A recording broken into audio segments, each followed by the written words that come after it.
আজকে আমি তোমাদেরকে চতুর্থ অধ্যায়ের HTML কোডের চট্টগ্রাম বোর্ডের 19 সালের একটি সৃজনশীল নিয়ে আলোচনা করব।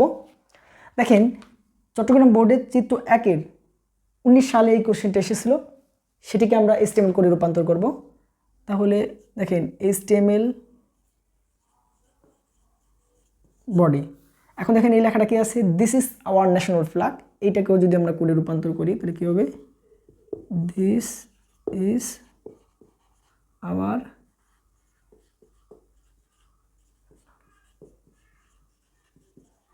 ফ্লোর। এখন দেখেন কোনো লাইন যদি কোনো আন্ডারলাইন ইটালিক লাইন না থাকে তাহলে সেই লেখাটাকে প্যারাগ্রাফ আকারে উপস্থাপন করা যায়। তাহলে প্যারাগ্রাফ আকারে উপস্থাপন করার জন্য কি না লাগে, পি, এটা হচ্ছে কি ক্লোজিং পি। আর দেখেন এই চিত্র 1-এ এই ফুলটিকে যদি HTML কোডে যদি উপস্থাপন করতে হয় তাহলে ওয়াটার লিলি ডট জেপিজি, তাহলে এটা আমরা একটা সূত্র জানছিলাম যে IMG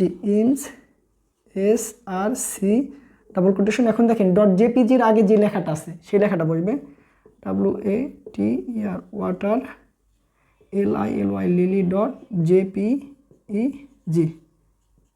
দেখেন ডট জেপিজি হচ্ছে জয়েন্ট ফটোগ্রাফিক এক্সপার্ট গ্রুপ। আমার এই ইমেজ সংযোগের ভিডিও দেওয়া আছে, যারা না বুঝে থাকেন সেই ভিডিওগুলো দেখতে পারেন। তাহলে এটাকে ক্লোজ করা লাগবে, বডিটাকে ক্লোজ করা লাগবে, আর একটা হচ্ছে কি HTMLটাকে ক্লোজ করা লাগবে।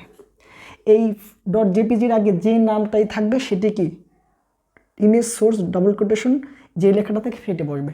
দেখেন এই জায়গায় আর একটা আমি একটু ভাঙিয়ে দিচ্ছি যে HTML কোডে অনেক গাইড বইতে লেখা থাকে কি ডক TYP ডাইভ HTML। অনেক স্টুডেন্ট বলে স্যার এই লেখাটা কি, এটা তো আপনি করেন না। আসলে কি এই লেখাটা HTML এর কোনো অংশ না, এটা হচ্ছে HTML কোডটা কোন ভার্সনের সফটওয়্যারে উপস্থাপন করতে হবে, লিখতে হবে সেইটা। ডক HTMLটা না লিখলেও নাম্বার পাবেন। আজকের মতো এখানে শেষ করছি। পরবর্তী ভিডিও পেতে আমার চ্যানেলটাকে সাবস্ক্রাইব এবং ফলো দিয়ে আমার সাথে থাকুন। আসসালামু আলাইকুম।